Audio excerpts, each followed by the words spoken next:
dia a todos.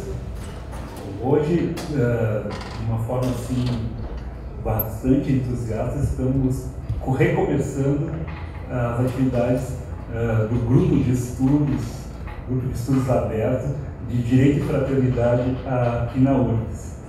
E temos a honra, então, de ter aqui hoje uma palestra de notório conhecimento dos nossos professores de Direito Constitucional aqui, e que vem de Sergipe para estar aqui junto com a gente. Mas depois eu sigo a apresentação. Temos também aqui na mesa a presença do vice-diretor da Faculdade de Direito da URGS, Rodrigo Valim, que gostaria que ele começasse abrindo assim, os trabalhos, né? Dando essa saudação de começo de ano para quem está iniciando a atividade do grupo de estudos aberto que a gente participa.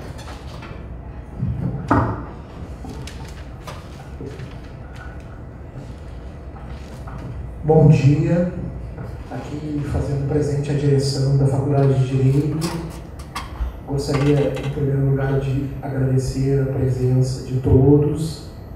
Para nós, eventos deste quilate são tão importantes, ou talvez até mais importantes, do que as atividades cotidianas de classe, de aula. Essas iniciativas e a pesquisa têm frutificado em nossa instituição, e o evento de hoje marca, de alguma maneira, esse fato. Também é sempre bom poder ouvir, poder dialogar com professores de outras instituições, como é o caso do dia de hoje, e conhecer o trabalho alheio, vamos dizer assim, as qualidades do trabalho alheio, e isso é muito gratificante. Sejam todos bem-vindos à nossa casa. Muito obrigado.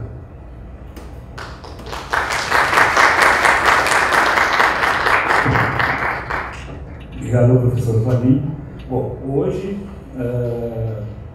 nós temos aqui a honra, né, de ter aqui conosco o Dr. Carlos Augusto Alcântara Machado, que eu vou ler um breve currículo dele, que eu estava brincando que ele é tão longo que na página do celular não coube, assim, de rodar, né? Mas então eu vou só uma breve descrição das atividades que ele faz. A primeira, para mim, que eu sou juiz, é a mais importante, ele é procurador-geral do Ministério Público, procurador de Estado, procurador de Justiça do Estado de Sergipe, e isso não procurador-geral, mas corregedor-geral do Ministério Público de Sergipe. Para mim, que a atividade jurisdicional é a mais atuante, então, um dos cargos mais importantes na administração do Ministério Público Estadual de Sergipe. Mas, além disso, no mundo acadêmico, ele é mestre em Direito pela Universidade Federal do Ceará, é doutor em Direito pela PUC São Paulo, é professor da Federal de Sergipe e da Universidade Tiradentes, tanto na graduação quanto no mestrado, é membro da Academia Sergipana de Letras Jurídicas e também, super importante para nós, que fazemos parte do grupo de estudo Direito e Fraternidade, que não sei se todos conhecem, é um grupo que está aqui na URGS, mas que tem raízes num movimento internacional que chamamos de Comunhão de Direito, e que no Brasil é coordenado pelo Dr. Carlos Augusto. Então, mais uma razão da nossa alegria de ele estar aqui presente conosco. Ele vai nos falar sobre a fraternidade como categoria jurídica, expressão no direito constitucional federal, e é também a obra, o livro dele, que já lançou e está aqui também disponível hoje para quem quiser adquirir e fazer depois um autógrafo. Eu já tive a chance de pedir o autógrafo porque eu me atravessei na frente de todo mundo, né? E seguindo os debates, né, vai estar aqui conosco o professor Luiz Fernando Barzotto, que é professor da Universidade Federal do Rio Grande do Sul, formado pela USP, cujo currículo todo mundo já conhece, e entre a penúltima obra dele é essa, Teoria do Direito, porque a última obra eu não conseguia, porque ele lançou agora há pouco tempo, né? Então eu não tive como acesso ainda, né? Mas vai fazer um lançamento, né, professor? Prometendo, então, um lançamento da última obra. Né? E então vai nos abrilhantar com as suas inquisições, suas perguntas para o professor Carlos Augusto.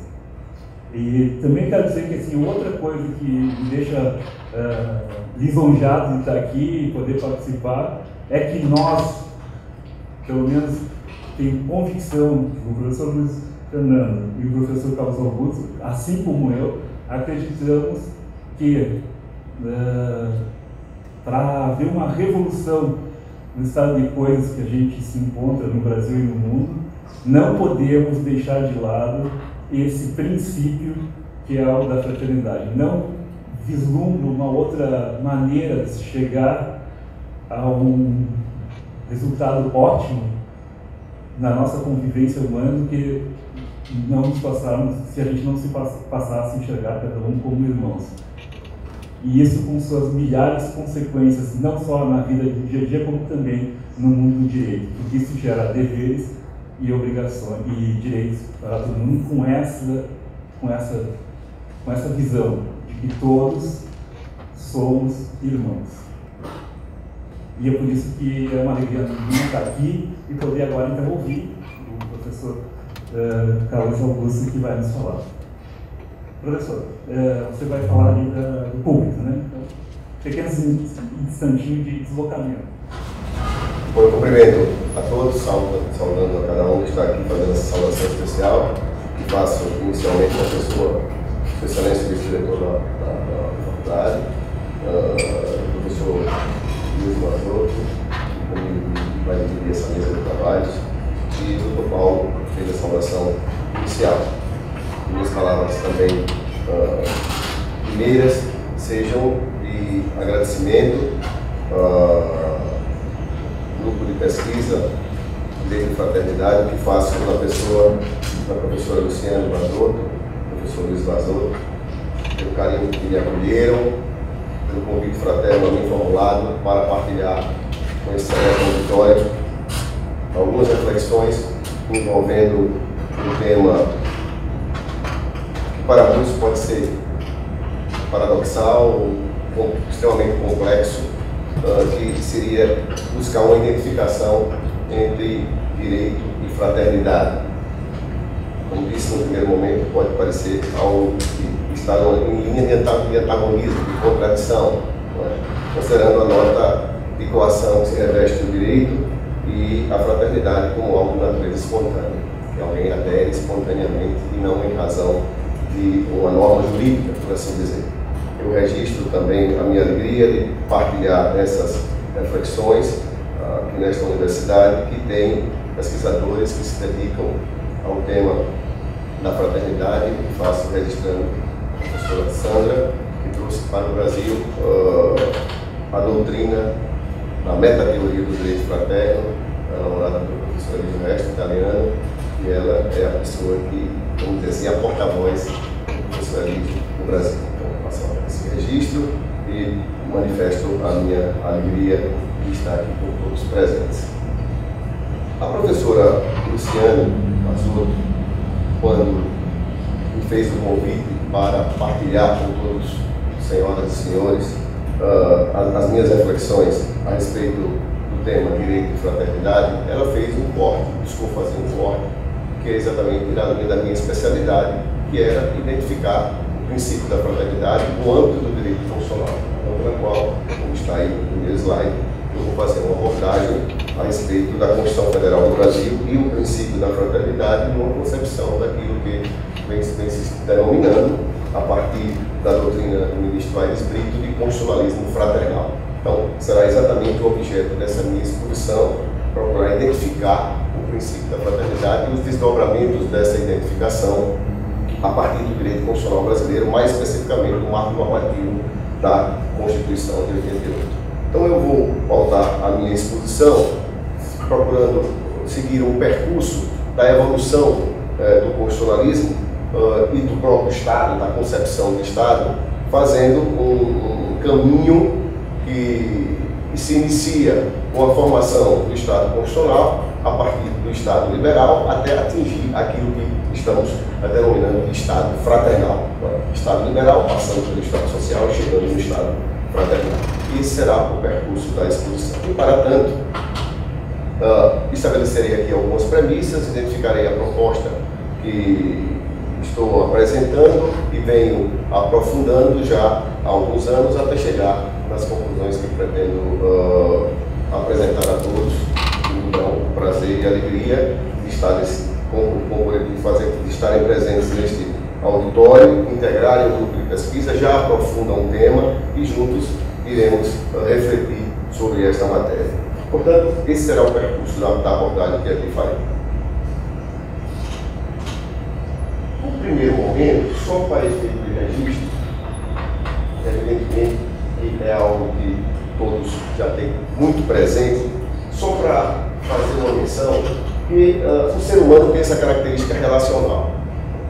O ser humano traz consigo no seu próprio DNA o sentido de convivência, traz consigo o sentido de convivência.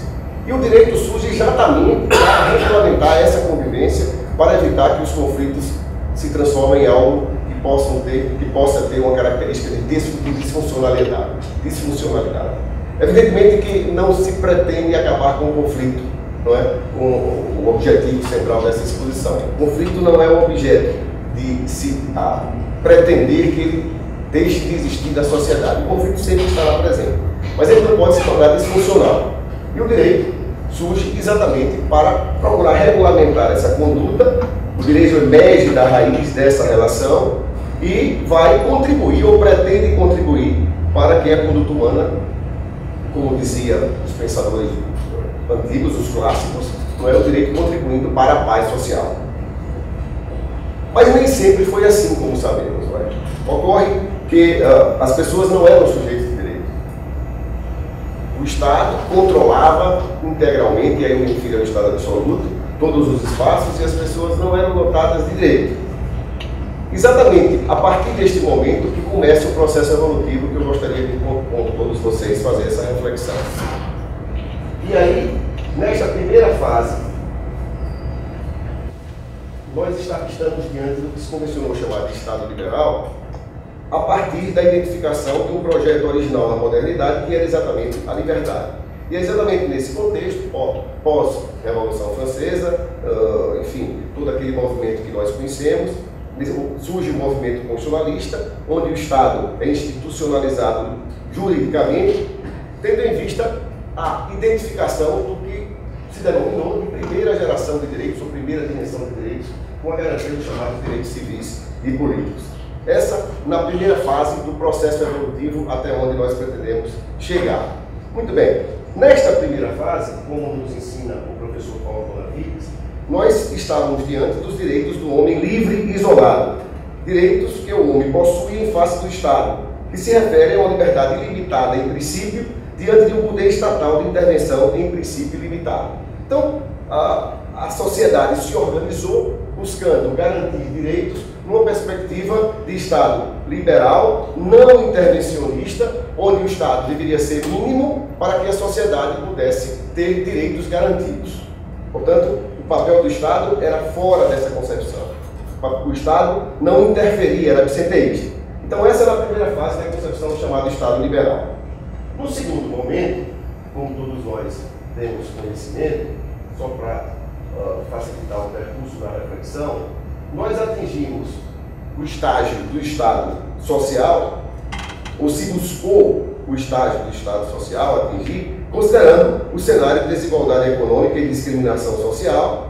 A garantia da liberdade pressupunha a condição da igualdade, mas as pessoas não eram iguais, eram tidas como livres, mas não iguais. Então, se percebeu que as pessoas deveriam ser iguais para serem livres, livres entre iguais. Ou seja, só seria possível atingir o estágio da liberdade se a igualdade fosse garantida. Então, isso no segundo estágio deste processo evolutivo. E nesse segundo estágio, os direitos chamados sociais, econômicos e culturais, já que no primeiro estágio eram garantidos os direitos civis e políticos, se buscava os direitos de igualdade. Na primeira fase, os direitos de liberdade, na segunda fase, os direitos de igualdade. E que contribuiu muito para a garantia desses direitos de igualdade, como está aí exposto, como resultado de formulações ideológicas, constituições marxistas e no funcionalismo da social-democracia. Me refiro aí à Constituição de Weimar, especificamente, e nas constituições do pós-guerra. Então, vencemos uma fase inicial do Estado liberal, com a garantia dos direitos civis e políticos, atingimos uma fase subsequente da garantia dos direitos sociais, econômicos e culturais, na formação daquilo que se convencionou chamar de Estado social. Então, do Estado liberal, migramos para o Estado social. Dos direitos de liberdade para os direitos de igualdade. Ocorre, no entanto, que a sociedade evolui a um ponto de atingir um grau de complexidade muito grande nas relações sociais e os direitos não mais se apresentavam com a necessidade de serem garantidos uma perspectiva puramente individual. A sociedade evolui, todos nós temos consciência dessa evolução, extremamente complexas as relações sociais. O direito não servia exclusivamente para regulamentar questões intersubjetivas, individualmente consideradas, e aí se apresentam direitos com um modelo completamente diverso daqueles que se apresentavam no passado. E o que é que se observa? Se observa que nem o Estado mínimo que se apresentava durante aquela primeira fase, o primeiro estágio que nós aqui registramos, com a necessidade da garantia dos direitos civis e políticos, nem o Estado máximo intervencionista do Estado social para o asseguramento dos direitos sociais, econômicos e culturais, se percebe que o modelo fracassou, porque o Estado não conseguia atender a toda a demanda, nem a complexidade dos novos direitos que se apresentavam com características de transindividualidade ou meta-individualidade, como está aí registrado nessa luta. Se instaurou, portanto, uma situação de tensão entre o Estado liberal abstenteísta e o Estado social intervencionista. E não se completava o que nós chamamos, né, o que se denomina da utopia da modernidade de uma forma integral ao atingimento do lema da Revolução Francesa de liberdade, igualdade e fraternidade. Por quê? Porque com os direitos civis e políticos se procurou garantir o valor liberdade. Com os direitos sociais, econômicos e culturais se procurou garantir o valor igualdade. E a fraternidade ficou, como nos ensina, e diante das lições do professor Antônio Maria Plágio, ficou esquecida. E com esse esquecimento da fraternidade se percebeu que o projeto estava incompleto, o projeto da modernidade. E o próprio direito se revelou não suficientemente, vamos dizer assim, adequado para enfrentar esses problemas que se apresentavam com um grau de complexidade muito maior diante do mundo contemporâneo. E aí o que se percebe? Se percebe que deveria se fazer um resgate desse valor fraternidade para enfrentar essa situação nova que se apresentava. E é exatamente nesse cenário que se busca uma nova proposta para o enfrentamento que se apresenta como necessário, e é exatamente a proposta de levar a fraternidade como categoria jurídica, já que a liberdade e a igualdade já estavam presentes, e, no caso especificamente do Estado constitucional, garantida constitucionalmente. A proposta que se pretende apresentar é exatamente buscar uma releitura do lema do tríptico revolucionário francês a partir da fraternidade, resgatando a sua importância histórica e civilizatória, e dentro dessa visão encontrar e se fazer uma releitura do valor liberdade e do valor igualdade para alcançar aquelas circunstâncias e situações do mundo contemporâneo complexo, como falei, que o direito não foi suficientemente capaz e competente para enfrentar com os direitos de liberdade e com os direitos de igualdade as situações novas que se apresentavam. Nesse contexto, se revela de especial importância o surgimento e a garantia e o desenvolvimento dos direitos humanos, como os direitos naturais reconhecidos pelos povos do planeta. Os direitos humanos se inserem nessa proposta de uma forma muito relevante, considerando que o fundamento da fraternidade ou dos direitos de fraternidade é exatamente a dignidade da pessoa humana. Então, essa é a proposta para colocar no cenário o princípio que restou esquecido e vamos demonstrar por que isso acontece ou por que isso aconteceu ao longo da história. Muito bem. O percurso de investigação e o marco teórico que se pretende adotar nessa proposta é exatamente a partir da compreensão da fraternidade na história, que muito se atribui a determinados segmentos ou pensamentos ou movimentos, de onde a fraternidade aparece ou a partir de quais concepções a fraternidade aparece na história, para encontrar o fundamento, não é, primeiro e genuíno da fraternidade e como buscar, se possível for, fazer a transposição da fraternidade para o direito. Inicialmente, nós, no estudo que empreendemos, utilizamos como referência para encontrar como categoria filosófica a fraternidade a partir das lições de Jacques Maritain. Em seguida, a fraternidade, numa perspectiva filosófica, migrando para o direito e saindo da visão original da fraternidade, que era uma perspectiva religiosa, a fraternidade secular, e nos parece que o culturalismo jurídico ajuda para essa transposição. Outras doutrinas se apresentam também que contribuem para a concepção que se pretende apresentar nesta tese, que é o jushumanismo normativo, que é um núcleo que existe na PUC de São Paulo, desenvolvido pelos professores Saia e Valéria, a própria doutrina de Guiara Lupe, do Movimento Comunhão Direito, e a Rede Universitária de Estudos para a Fraternidade. Numa perspectiva da doutrina nacional, utilizamos a doutrina específica do ministro Aires Brito para poder encontrar a garantia constitucional da fraternidade a partir do chamado constitucionalismo fraternal. Então esse é o percurso de investigação, fraternidade da história, fraternidade como categoria filosófica, para depois chegar na fraternidade como categoria jurídica. E na investigação que fizemos, verificamos que o fundamento primeiro e genuíno da fraternidade está presente no cristianismo. Então, na categoria cristã da fraternidade, a categoria cristã da fraternidade é muito clara e evidente no percurso de investigação que fizemos, a partir desses pontos que estão aí destacados no slide.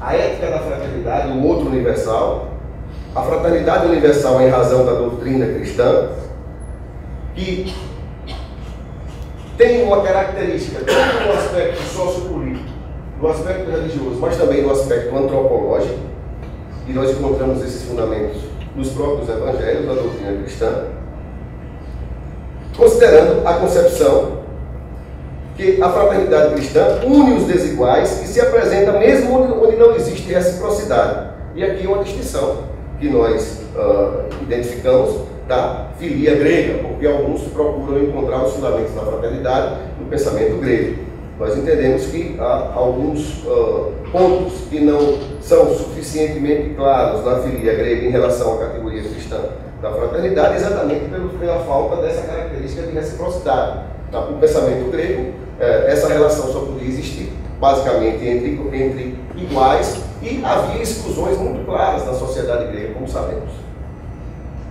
Se conclui, a partir dessa pesquisa, que os cristãos incluíram no circuito da cultura europeia os princípios da trilogia. Os três: a liberdade, a igualdade e a fraternidade. No primeiro momento, o que é que acontece? Se investiga e se apropria da liberdade e se desenvolve através dos direitos civis e políticos, como falei, né? Todo aquele percurso da queda do absolutismo, o surgimento do Estado constitucional, a garantia do Estado de Direito, enfim, que não é objeto dessa exposição, mas para mostrar os fundamentos.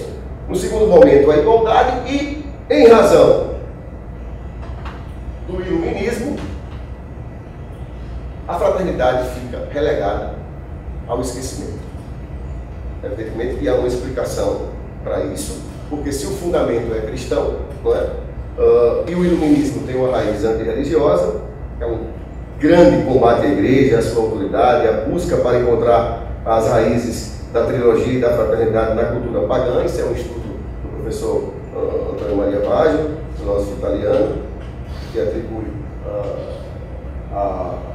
uma referência que se faz a partir da ideia do iluminismo a Voltaire, que identifica a raiz da fraternidade na cultura pagã, que não aceitamos nem entendemos, em razão do que se falou, que é bem anterior à própria doutrina iluminista.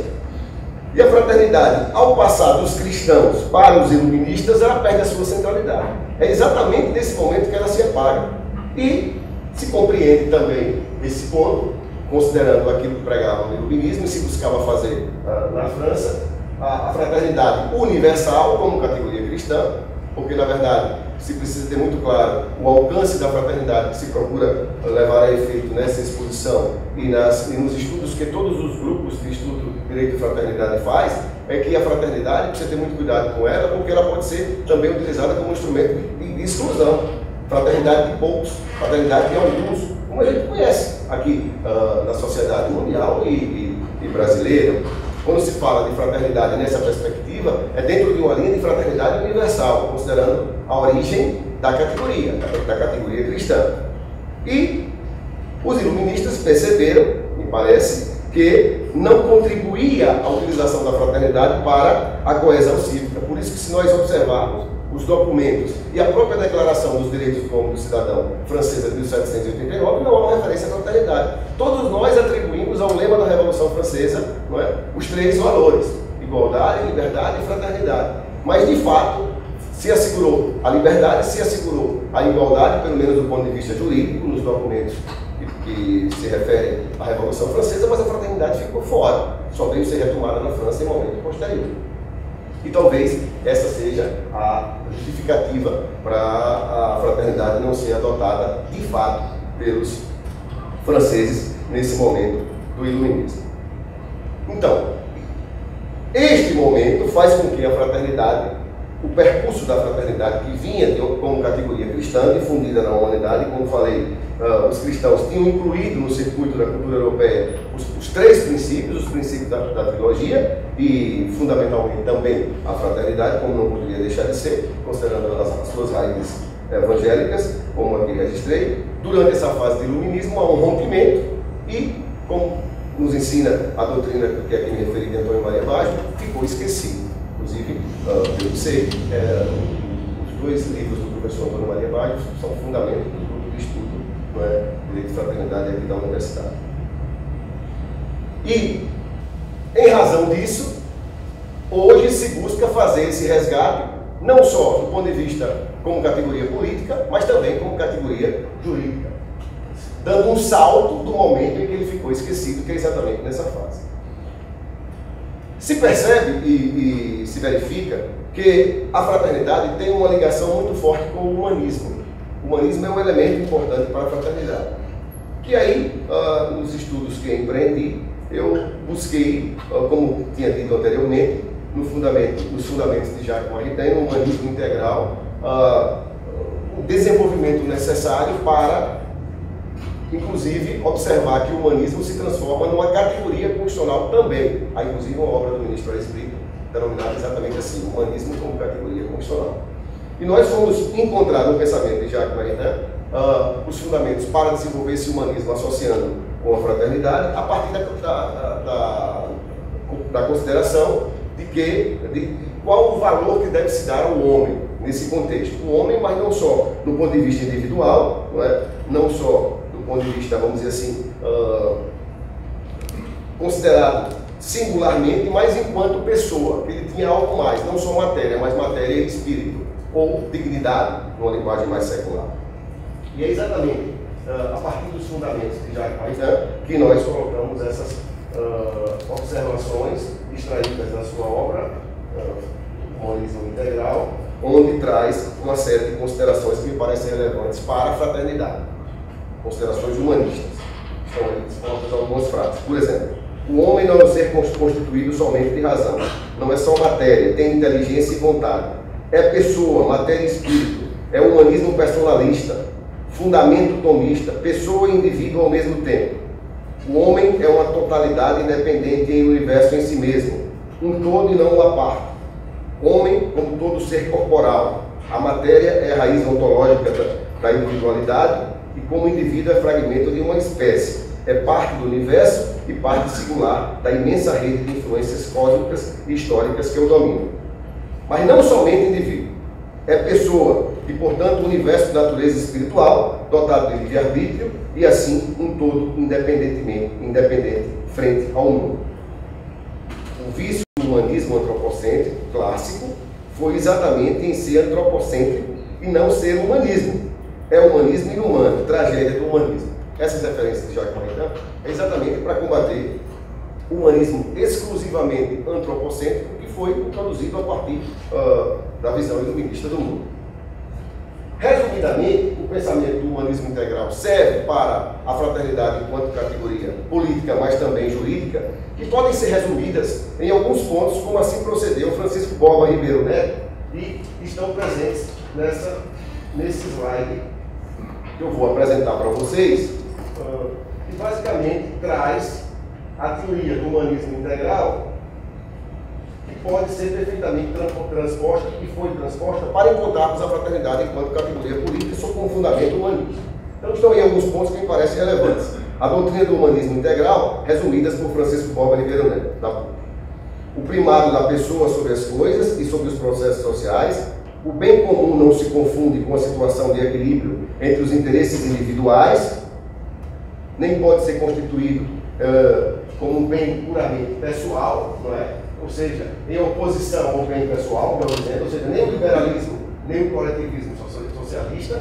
A pessoa é uma totalidade, como já foi aqui destacado, considerando as suas várias dimensões, inclusive a dimensão religiosa, mesmo para quem não tem crença, mas é uma dimensão que faz parte do ser humano, não é?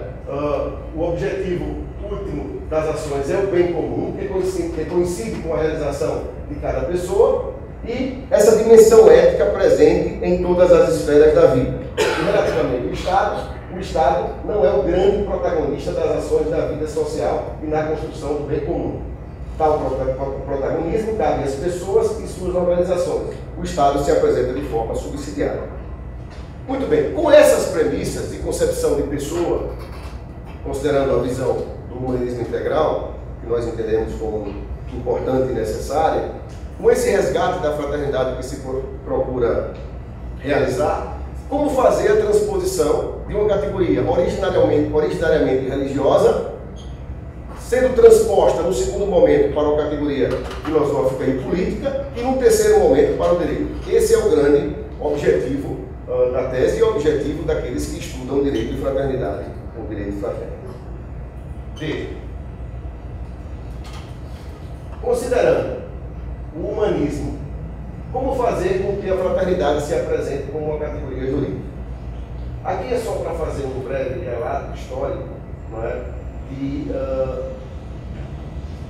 como esse tema já está sendo difundido, não é? Em alguns núcleos de pesquisa, aqui no Rio Grande do Sul já fiz referência específica, mas também em outras universidades, como a Univem, de Marília, de São Paulo, um pool de universidades privadas do estado do Amazonas, em Sergipe, na Universidade Federal de Sergipe e na Universidade de Tiradentes, inclusive, além de grupos de estudo, já a disciplina específica, estudando o tema de uma forma mais aprofundada a nível de mestrado. Por exemplo, eu titularizo uma disciplina denominada Direito ao Desenvolvimento, Humanismo e Fraternidade, no mestrado em Constitucionalização do Direito da Universidade Federal de Sergipe. Na Universidade Federal de Santa Catarina, como sabem, também há um núcleo específico, uma pós-graduação, mestrado e doutorado, que envolve Direito e Fraternidade.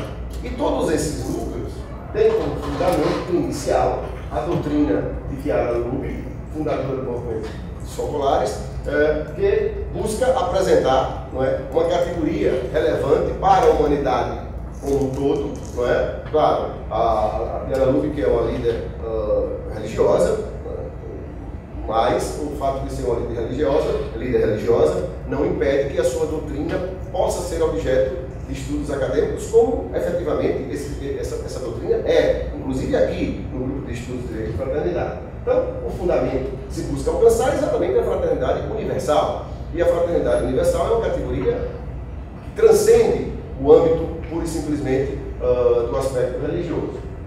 E este movimento, o movimento dos socolares, ele tem segmentos que transcendem do aspecto religioso para o aspecto acadêmico, e diversos movimentos são formados a partir da sua doutrina, no aspecto da ciência política, nas artes, na medicina, enfim, na sociologia, enfim, em diversos segmentos do saber, na própria filosofia. Temos aqui filósofos que também buscam encontrar fundamento das suas inquietações filosóficas, mas que buscando também na doutrina que era de referência importante. E o direito não foi diferente.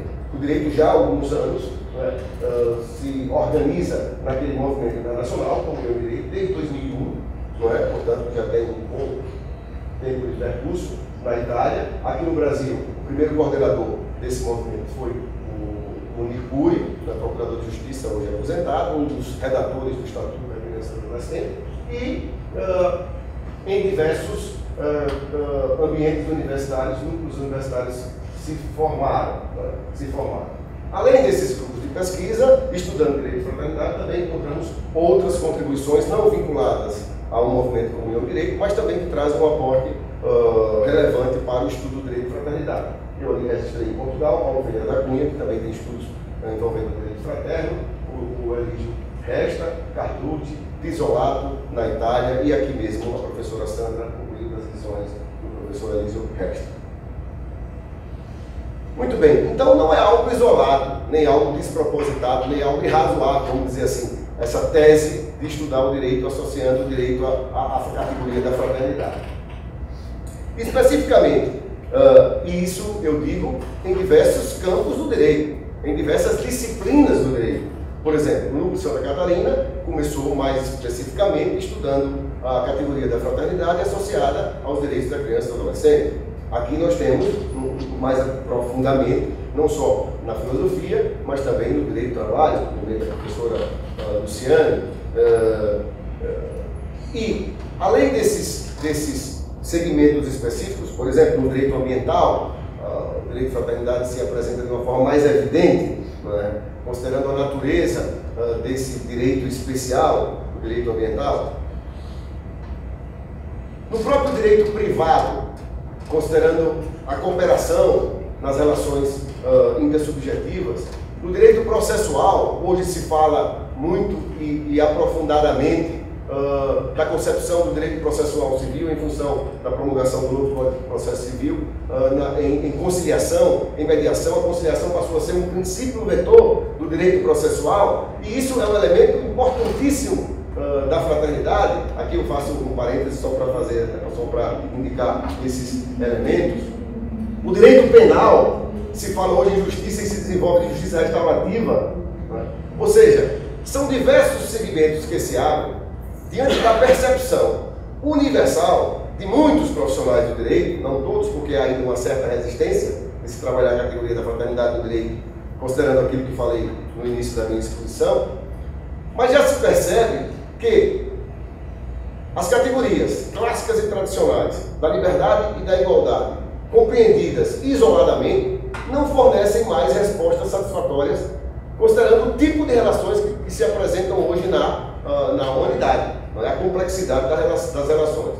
E as novas categorias de direito que se apresentam em razão dessa complexidade. Como falei, os direitos classificados lato sensu como direitos coletivos, os direitos difusos, os direitos individuais homogêneos, os direitos coletivos estricto sensu, todos eles dotados da característica de meta-individualidade ou transindividualidade.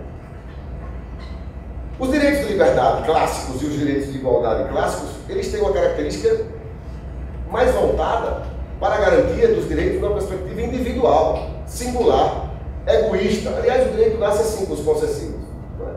O meu direito termina quando começa o seu direito.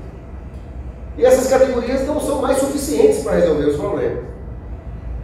Então, além desses segmentos onde é possível se identificar melhor a possibilidade da implantação ou da reflexão ou da difusão da fraternidade nas relações intersubjetivas, considerando a característica até de autoridade individualmente consideradas pessoas, mas numa perspectiva de alteridade, isso também não ficou alheio ao direito constitucional. E exatamente o direito constitucional, que do ponto de vista formal, dogmático, é aquele que dá fundamento e validade a todo o sistema jurídico normativo, não é? As normas, classicamente se fala, dos diversos ramos do direito só são válidas se encontrarem seu fundamento e validade na Constituição. Se apercebeu que a Constituição, como instrumento de organização do Estado, também deveria buscar na fraternidade elementos que não foram, vamos dizer assim, elementos que não foram utilizados no passado e agora se verifica da necessidade de se estabelecer mecanismos diversos daqueles que se fundamentavam só nos chamados direitos de igualdade e direitos de liberdade. E aí é que vem exatamente a compreensão da fraternidade numa perspectiva constitucional. Mas antes de se apresentar especificamente na Constituição do Brasil a fraternidade nessa perspectiva que quero compreender e refletir juntamente com os senhores, eu retomo mais uma vez nesse movimento cíclico de voltar àquilo que disse anteriormente. Para nós, do Movimento Comunhão e Direito, dos grupos de pesquisa de direito e fraternidade, com o fundamento da doutrina de Guerra Número, a gente parte dessa definição. A fraternidade como categoria de pensamento capaz de conjugar seja a unidade, seja a distinção, a que anseia a humanidade contemporânea. A fraternidade enquanto categoria relacional da humanidade. Resgatar por completo o tríptico revolucionário francês, né? Igualdade, liberdade e fraternidade, fazendo uma releitura da igualdade e da liberdade, como falei, procurando encontrar uma liberdade fraterna e procurando encontrar uma igualdade fraterna. E como superar esse antagonismo? Entendemos que nós chegamos num estágio onde não dá mais para se retornar. Vivemos uma época do constitucionalismo liberal, como já foi aqui dito. Passamos para um segundo estágio do constitucionalismo social. E estamos, me parece, alcançando o estágio do constitucionalismo fraternal. Exatamente tendo em vista esses novos direitos que aqui falei, acrescentando agora, como se coloca, inclusive, alguns autores falam direitos de quarta geração, direitos de quinta geração, enfim, direito à paz, direito ao desenvolvimento, mas, sobretudo, considerando o elemento de responsabilidade com o outro e pelo outro. O direito, tradicionalmente, não tinha esse viés. Era um viés, como falei, de uma perspectiva puramente individualista e egoísta. Não foi suficiente. Estamos observando o mundo. A sociedade, o direito como instrumento de regulação social, infelizmente, com esses valores, com essas categorias, não está atendendo à demanda. E nós estamos observando a sociedade se transformando em algo que vai de encontro à própria natureza do ser humano, que é a relacionalidade. E é exatamente a busca dessa resposta que os pesquisadores de direito e fraternidade estão caminhando no sentido de apresentar algo diferente e que possa atender essa demanda que eu aqui registrei. E me parece, e é esse o estudo que faço e desenvolvo já há quase 10 anos, especificamente no direito constitucional, é encontrar elementos que possam destacar não mais o Estado liberal, nem o Estado social, mas o Estado que tenha características de desenvolvimento, afirmação e difusão da fraternidade, ou, em uma expressão, o Estado fraternal, que tem esses pressupostos, ou esses referenciais, sem os quais não dá para se falar em Estado fraternal. Ponto de partida: reconhecimento da igualdade jurídica entre todos os seres humanos, igualdade em dignidade, mas dignidade numa perspectiva dinâmica, considerando relacionalidade, não estática, a pessoa em dimensão comunitária e a ideia de fraternidade universal, que contempla toda a humanidade, não a fraternidade reduzida a grupos, não é? Iguais mais iguais. Eu faço parte de um grupo de iguais mais iguais do que os outros. Isso não é fraternidade. E isso tem como premissa, não uma perspectiva interna, mas uma perspectiva internacional, a própria Declaração Universal dos Direitos Humanos, que um dos seus idealizadores e redatores foi Jacques Maritain, que eu aqui me referi à doutrina do humanismo integral. A Declaração Universal dos Direitos Humanos, como sabemos, ela faz referência a essas duas expressões, me parece que tem especial destaque, né? Que é exatamente a família humana, essa expressão, família humana, e a expressão espírito de fraternidade. E todos nós sabemos que o direito, particularmente o direito internacional, hoje trabalha com a ideia de superação daquelas concepções clássicas de monismo e dualismo. Hoje nós trabalhamos numa linha de superar essas concepções clássicas de ordem jurídica internacional e ordem jurídica interna, soberania absoluta dos Estados, enfim, hoje se fala em constitucionalismo multinível, hoje se fala em concepção das ordens internas e internacionais numa relação de teia, né, enfim. E para dizer que se a humanidade, em documentos internacionais, está pensando desta maneira, as ordens internas também estão começando a pensar desta maneira, em função da própria influência que recebe da ordem internacional. Por exemplo, quando se fala hoje em direitos humanos, e é muito comum se falar em direitos humanos, não era coisa de meio século atrás, vamos dizer assim, essa coisa pós-Segunda Guerra Mundial, com razões óbvias, como todos sabemos, os horrores que as guerras trouxeram, genocídios, etc. Mas esta concepção hoje de direitos humanos já está muito mais avançada do que no passado, até na própria nomenclatura. Vocês sabem que historicamente se fazia uma distinção muito grande entre ordem interna e ordem internacional, no que diz respeito à garantia dos direitos, até obras clássicas de autores aqui do Rio Grande do Sul, né, quando trata desse tema, fazendo a distinção entre direitos fundamentais, como aqueles direitos garantidos nas ordens constitucionais, e os direitos humanos, como aqueles garantidos em tratados internacionais. Se percebe que já está havendo uma inter-relação, um imbricamento entre essas duas concepções para se buscar atingir uma coisa só. Há quem use a expressão direitos humanos fundamentais, juntando os dois segmentos. E acho que a fraternidade dá um contributo importante para isso.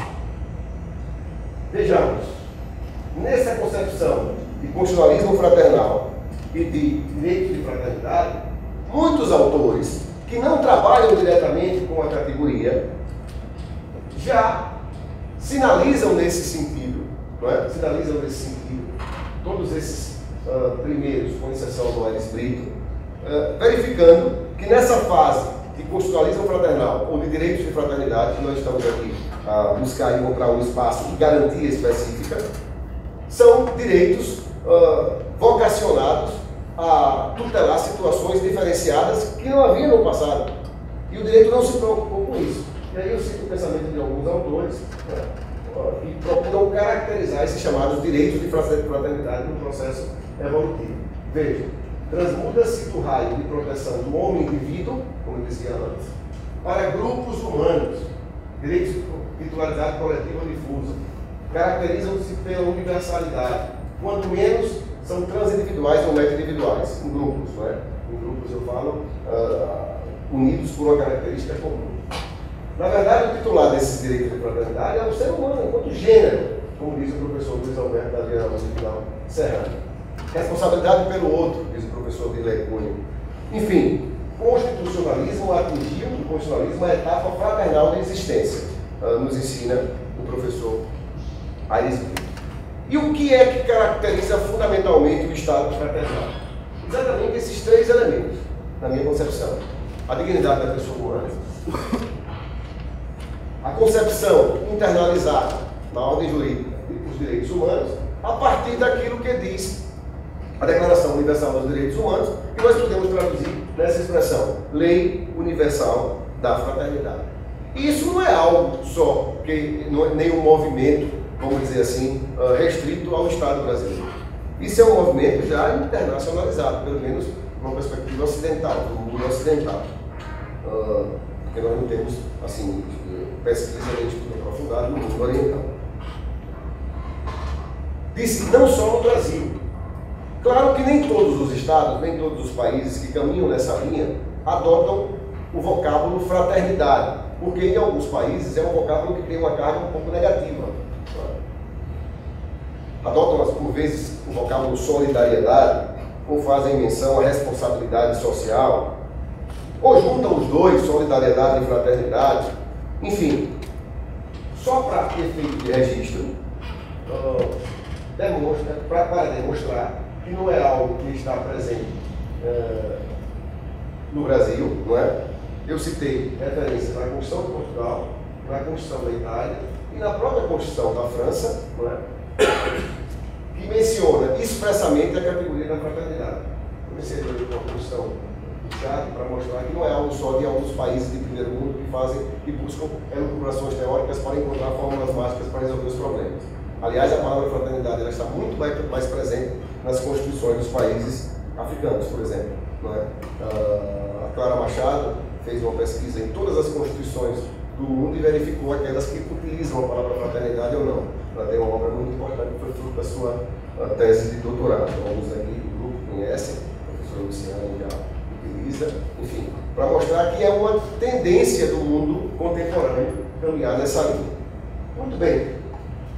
No Brasil, especificamente no Brasil, e aí chego na Constituição de 88, com base nesses fundamentos que aqui declinei, a nossa Constituição Federal foi buscar inspiração na Declaração Universal dos Direitos Humanos.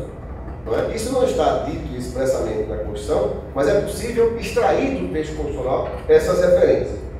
Primeiro porque, curiosamente, a Constituição do Brasil de 1988, ela se apresenta como, eu diria, um marco civilizatório, um paradigma rompendo a estrutura da base principiológica que as cartas constitucionais tinham no passado. Por exemplo, a Constituição do Brasil de 88 é a primeira Constituição da história constitucional brasileira que faz referência expressa a direitos humanos. Nenhuma outra Constituição mencionava.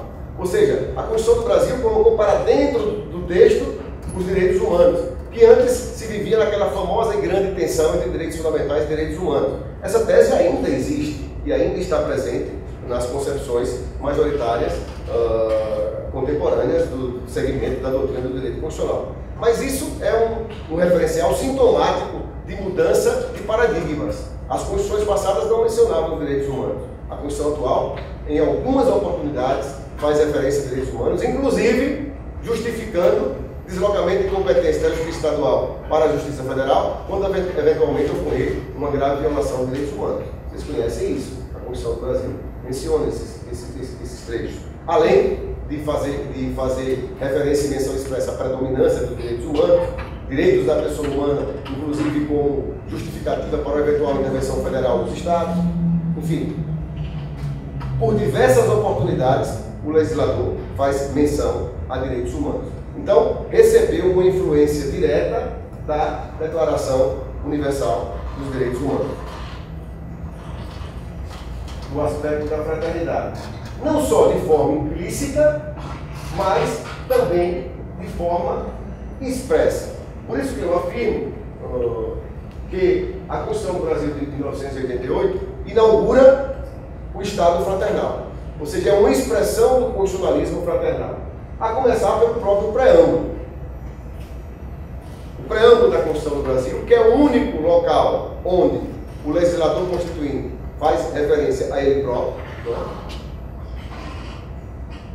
Há uma discussão a respeito da força normativa do preâmbulo, me refiro dentro de instantes a propósito disso, mas o texto constitucional, na sua abertura, ao destacar aquilo que é mais relevante do seu corpo normativo, observemos, não é? Instituir um Estado democrático destinado a assegurar o exercício dos direitos sociais individuais, a liberdade e a segurança, todos conhecem, mas só para comentar a nossa reflexão. O bem-estar, o desenvolvimento, aí não é no sentido de desenvolvimento econômico, é no sentido de direito ao desenvolvimento, que vai muito mais além, a igualdade, a justiça, como, vejam, todos eles, valores supremos de uma sociedade fraterna, pluralista e sem preconceitos, fundada na harmonia social e comprometida na ordem interna internacional com a solução pacífica das controvérsias. Então aí está a apresentação. o texto constitucional se comprometeu em fazer com que o Estado e a sociedade em geral, pela Constituição regida, caminhasse no sentido de buscar atingir uma sociedade fraterna. Porque esses são os valores indicados como supremos que deverão trazer toda a moldura necessária para a construção de uma sociedade fraterna. Mas não se contentou somente com isso.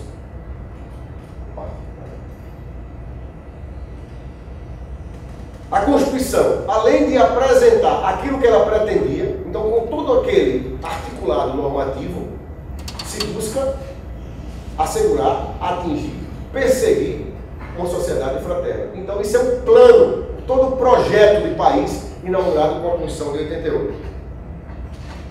Mas se alguém disser, não, isso está no preâmbulo, mas no próprio corpo normativo, no título inicial, que trata dos princípios fundamentais, que são os pilares sobre os quais se constrói o edifício constitucional, o legislador constituinte, no artigo 3º, inciso 1, estabelece o primeiro objetivo fundamental da República Federativa do Brasil: construir uma sociedade livre, justa e solidária.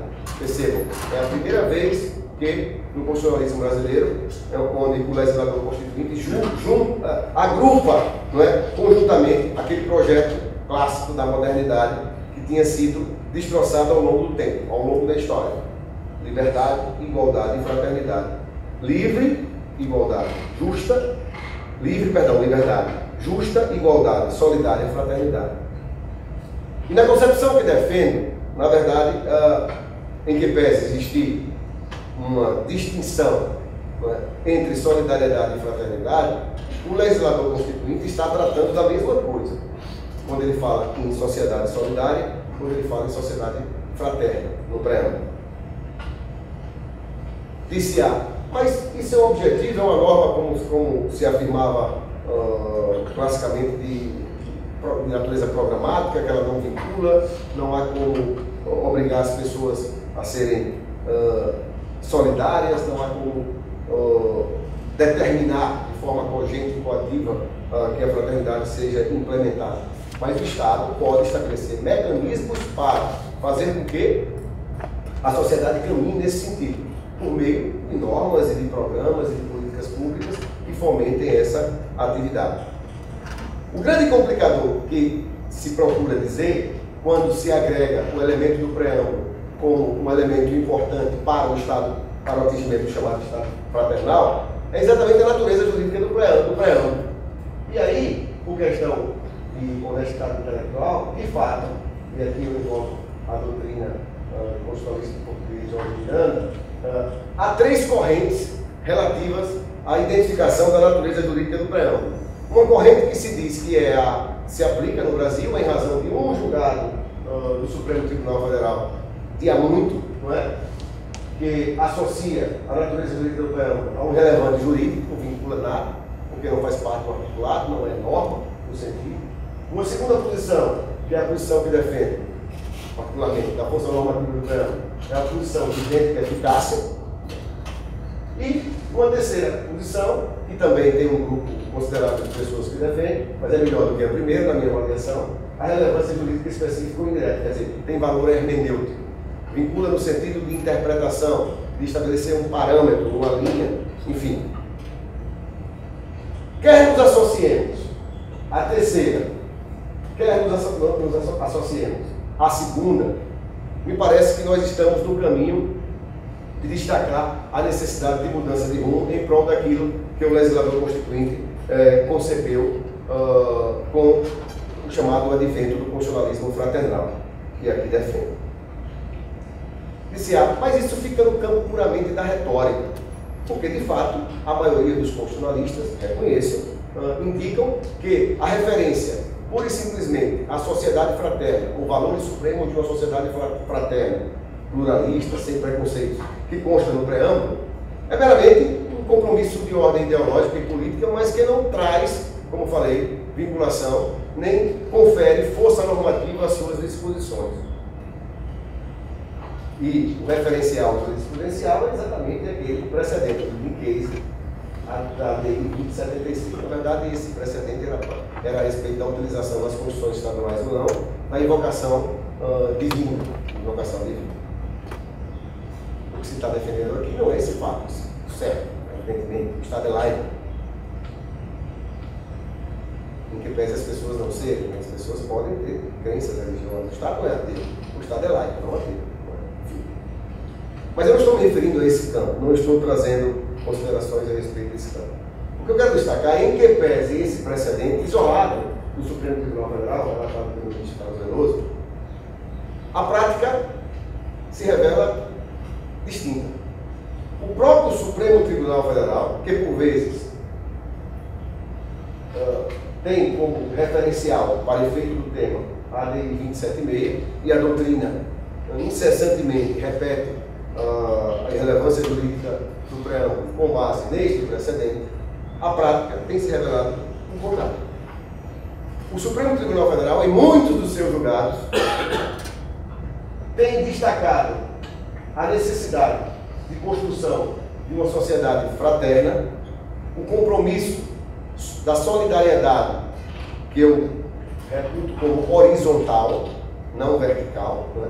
Porque se eu trabalho com a ideia de igualdade, eu tenho que trabalhar com a ideia de igualdade, dignidade e horizontalidade, e não do ponto de vista vertical, a solidariedade como esmola ou caridade, pura e simplesmente, no sentido de que eu tenho mais, eu tenho o dever de ajudar quem tem menos, não nesse sentido.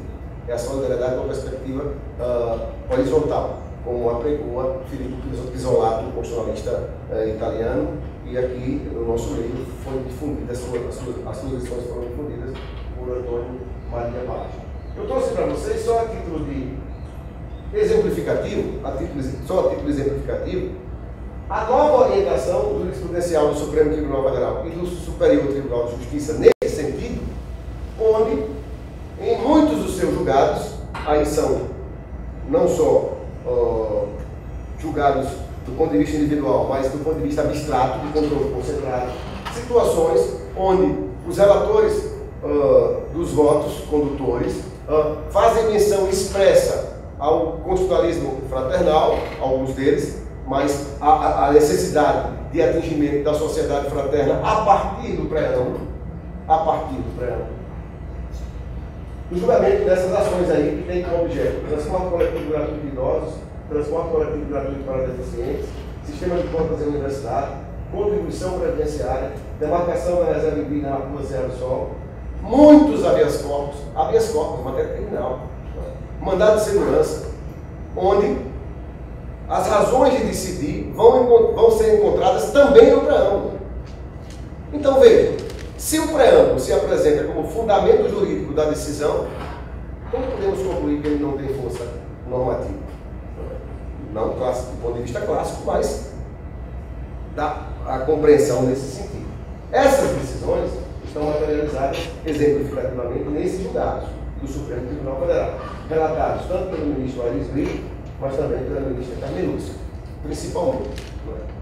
Aquelas ADIs do transporte coletivo gratuito, que foram utilizadas pelas empresas, pelo mundo empresarial, que queria que alguém bancasse aquelas tarifas, o Supremo Tribunal Federal, como uma expressão da materialização dos seus julgados, da sociedade fraterna, que se refere ao preâmbulo, e do objetivo fundamental da sociedade solidária, que se refere ao artigo 3º, inciso 1, e outros artigos da Constituição que faz menção a bem-estar em muitas passagens, e assimilando no seu conteúdo, como reflexo da Declaração Universal dos Direitos Humanos, o Supremo Tribunal Federal tem reconhecido como fundamento de decidir a fraternidade.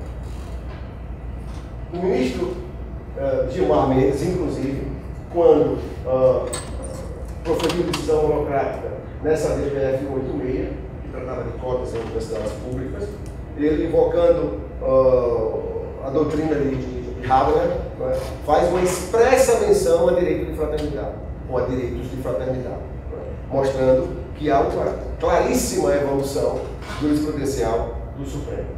Mais recentemente, no Superior Tribunal de Justiça, nós temos os julgados conduzidos pelo ministro Reinaldo Soares da Fonseca em habeas corpus que envolvem a relação de mulheres presas ou cumprindo pena que têm filhos que dependem da sua condição de mãe.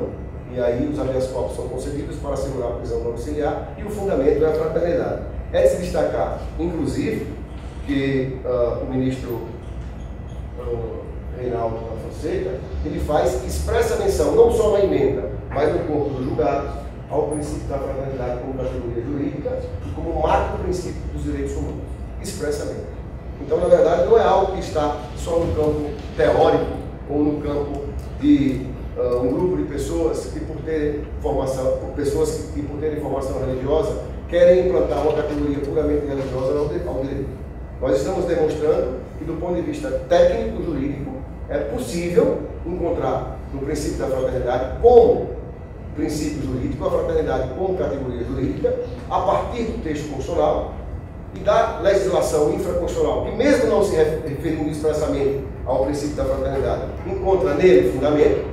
Fiz menção aqui à justiça restaurativa, fiz menção ao Código de Processo Civil, sem falar do Estatuto da Criança e do Adolescente, o próprio direito do trabalho, o direito ambiental, só para citar alguns ramos do direito. Na verdade, a proposta é exatamente esta: atribuir força normativa ao preâmbulo ou, quando menos, dar um valor hermenêutico relevante para instruir a interpretação das normas infraconstitucionais que encontram na Constituição fundamento de validade, aplicação das normas, portanto, a partir desta proposta hermenêutica. O constitucionalismo fraternal possibilitando instituir um novo modelo de Estado, o Estado fraternal, onde as pessoas passam a ter, e o Estado pode fomentar essa prática, concedendo inclusive incentivos, assegurando sanções premiais para quem se comportar dessa maneira, no sentido de verificar a possibilidade de entender que nós não estamos mais sós no mundo e os direitos não servem só para garantir individualmente, singularmente, as pessoas. Temos responsabilidade social em relação aos outros, nessa perspectiva de fraternidade que aqui estou demonstrando. Portanto, buscar a operacionalização dos valores supremos e fundantes do Estado Democrático de Direito, com fins da concretização de uma sociedade fraterna, como direciona o princípio constitucional da fraternidade, expresso a partir do preâmbulo e do objetivo inicial, primeiro, da República Federativa do Brasil. Nessa perspectiva, entendemos que a fraternidade está garantida constitucionalmente. E o ordenamento jurídico tem que encontrar nela fundamento de validade para a construção da normatividade infraconstitucional que surge a partir e com fundamento nela. Claro que toda perspectiva nova, toda construção diferente, algo que foge aos dogmas pré-estabelecidos, causa uma perplexidade e natural resistência. Isso é uma característica do mundo do direito. O direito vive com o clássico, vive com o tradicional. É só perceber até a própria arquitetura dos prédios que abrigam os cursos de direito, não é? Há um tradicionalismo nesse sentido. Até na própria indumentária, o professor Luiz, com a sua característica bem particular, e bem à vontade, você não se preocupe com o traje. Mas é a minha característica, eu fui formado assim, fui forjado assim, se eu fosse filósofo, talvez eu fosse mais tranquilo, mas enfim, a gente é formado na dogmática, na norma fria, enfim, mas resistimos a ela e estamos resistindo com a fraternidade. E para isso precisamos escolher o caminho que iremos tomar. Porque se nós é muito mais tranquilo, é muito mais, vamos dizer assim, ficarmos num campo onde é conveniente repetir os dogmas, não é? Como decisão com base em súmula. É uma maravilha. Os magistrados gostam muito quando segue esse funcionamento, que é muito mais simples. Mas se nós queremos transformar a humanidade e dar um contributo para que a sociedade caminhe numa linha, aperfeiçoando e saindo daquilo que se encontra, que nenhum de nós está feliz e satisfeito com isso, é importante darmos um passo. Mas isso custa. Custa tempo. Imagine você convencer alguém que a fraternidade é um princípio jurídico, que a fraternidade integra o universo normativo. Então, saiamos da área de conforto, aqueles que desejam verificar que essa perspectiva nova é possível de ser encontrada, inclusive com bases técnicas jurídicas, não é? Técnicas jurídicas. Mas para isso precisamos escolher. Eu me valho do pensamento de Ortega y Gasset quando ele diz que nosso viver é uma escolha permanente, uma eleição contínua de caminhos em perpétua projeção para o futuro. Mas precisamos escolher, tomar uma posição. O Grupo Aqui Direito e Fraternidade tomou essa posição. Vocês que aceitaram ouvir essa proposta e partilhar e refletir e aprofundar, não é? Aqui por meio da coordenação da professora Luciane, tem buscado encontrar esse caminho. Na verdade, ao meu juízo, sou um constitucionalista que trabalha com a Constituição, busquei encontrar na Constituição os contornos para isso. Para mim, a fraternidade é um imperativo constitucional, mas é também, como disse, um caminho e uma escolha. Mas independente de ser uma escolha pessoal, individual, minha no caso, e de cada um de vocês, somente se concretizará desde que se transforme numa escolha coletiva e social. Senão não anda, não cresce. Parece ser um capricho individual de alguém que tem uma formação cristã. Na verdade, não é um capricho. É uma visão de mundo a partir de referenciais jurídicos. E quem nos deu inspiração para buscar encontrar novos caminhos a partir dessa proposta, não é? Muitos de vocês já conhecem o pensamento, eu aqui partilho com vocês para aqueles que não conhecem. É Chiara Ludwig, como disse no início da minha instrução, a fundadora do Movimento dos Populares, tem uma frase que para nós funciona quase como um mantra, para nós, dos grupos de aperfeiçoamento desse tema, dos grupos de direito e fraternidade, dos grupos de pesquisa, que é exatamente essa frase aí, que está na abertura da minha tese de doutorado e está na conclusão da minha tese de doutorado e de muitos trabalhos jurídicos de vocês que encontraram inspiração no pensamento de Chiara Ludwig, que é exatamente isso. Os obstáculos para a harmonia da convivência humana não são apenas em ordem jurídica, ou seja, devido à falta das leis que regulem esse convívio. Estamos mostrando que podemos ter até as leis, mas depende de atitudes mais profundas, morais, espirituais, do valor que damos à pessoa, aí está a essência, não é? Essa visão humanista, mas humanista nesse sentido, e de como consideramos o outro, porque o outro também sou eu, mesmo que seja diferente de mim. Precisamos abolir do nosso vocabulário a intolerância.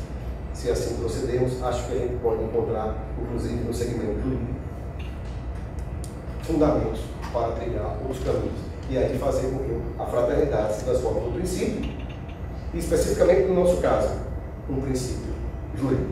A vocês que me deram a honra de me escutar nesse momento, a minha gratidão.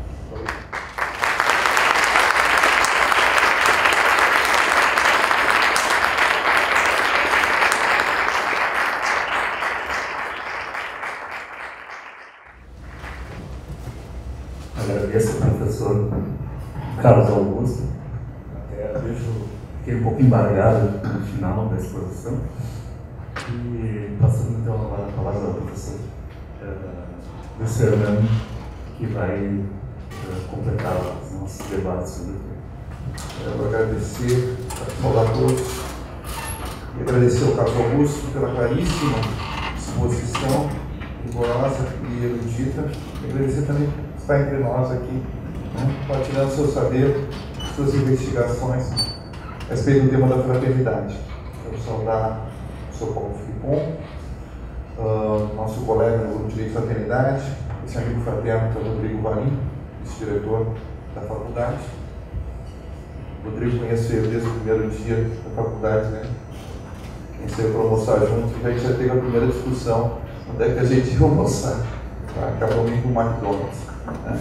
Segundo, eu quero saudar também a professora Sandra Vial, né? Tanto trabalha esse tema da fraternidade, nem sei se ela está ainda aí, agora já. Então, fica a recordação da professora. A professora Luciane também trouxe esse tema de um modo mais institucionalizado aqui para a faculdade, do seu grupo de Direito e Fraternidade. Todo o problema aqui, quando a gente discute princípios éticos no direito, é qual é o tipo de mediação que eu faço, né? Todo mundo, alguém aqui é contra a fraternidade? Alguém já se colocou contra a fraternidade? Alguém acha que ela não é relevante? Mas todo o problema é qual é a mediação que eu faço, né? Quando os liberais disseram assim, olha, a liberdade é o valor mais importante, vamos estruturar a sociedade em torno dela, eles tiveram que propor instituições. Também, o princípio ético político tem que ter um tipo de mediação. O que eles fizeram? O Estado liberal, judiciário, parlamento, né? Proteção à propriedade, proteção aos contratos, direitos civis, direitos políticos, como colocou o professor. Quando os partidos social-democratas assumem o poder, tá? Eles querem transformar a sociedade em nome do princípio da igualdade, eles também têm um projeto institucional, né? Aí sai da retórica, sai dos discursos. Eles têm projeto dos direitos sociais, do Estado Social, de expansão do Estado, né? De políticas redistributivas, de tributação mais extensa, tem um projeto institucional. A pergunta que fica, né? Não é que fica, eu acho que o Carlos Augusto já adiantou alguns elementos, mas quais são as instituições que me permitem reconhecer um Estado fraternal? Bem claro que ele não vai abolir as outras. Eu gostei que o Carlos Augusto falou ali, né? A totalidade do tríptico. Temos que manter a liberdade, manter a igualdade. Só assim será possível a fraternidade. Isso eu concordo. É quase o Hegel falaria em supra-assunção aqui, né? Fraternidade, ela elevaria, né, e conservaria aquilo que é importante e eliminaria aquilo que é unilateral naquilo que veio antes, né? Na liberdade e na igualdade. Tá bem? Agora, o que me permitiria reconhecer um Estado como Estado fraternal? Né? Claramente identificável, né? Um Estado social e um Estado liberal. Qual é o projeto institucional do Estado fraternal? E aí, eu fico pensando em... De novo, também fraternidade é um termo positivo e suscita muita adesão, porque talvez a gente não tenha em vista todo o alcance dele. Os exemplos mais clássicos de fraternidade são exemplos de solidariedade, né? São exemplos em que você auxilia alguém que está vulnerável. E basta você ser humano para ver o valor e a importância disso. Mas a fraternidade, como a gente falou, ela não abole as instâncias anteriores. Né? A fraternidade afirma, por exemplo, a liberdade de cada um. E aí é que a coisa não fica tão simpática. Por exemplo, a questão do mercado. Cara, se você falar mercado e fraternidade, parece que não pode aparecer na mesma frase. O mercado é a ideia de alto interesse. Agora, olhem quem está falando contra o mercado. Quando o Trump fala assim, America First, vamos taxar o aço, que vai ter um impacto direto sobre nós aqui. Como é que fica a questão no mundo globalizado? O que o Estado fraterno tem como projeto para o mundo, para a globalização econômica? O que diferencia? O Estado liberal a gente mais ou menos sabe o que ele faria, o Estado social a gente também sabe o que ele faria. O que o Estado fraternal faria? Tá? Veja algum protecionista.